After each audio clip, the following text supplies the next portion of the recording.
Here's how to change the background color in Canva. So we are starting with a new Canva project that has a plain white background, but we want to make it more interesting. So you can change the background color to solid color like red, blue, or green, or even use a gradient. We'll show you how to step by step.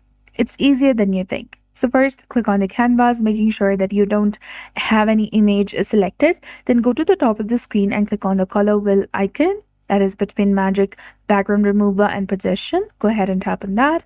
It will say background color when you hover your mouse over there. And on the left, you'll see the default solid colors.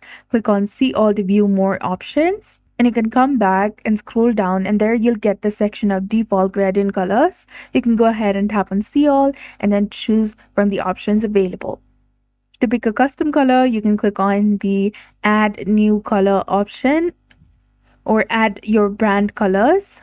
And you can then use the color tool to adjust the color to your liking. Drag the selector to get the exact color you want. And if you have a specific hex code, you can paste and search for it as well. So that's it. I hope you found this video helpful. If you did, please like, share, and subscribe. Thanks for watching.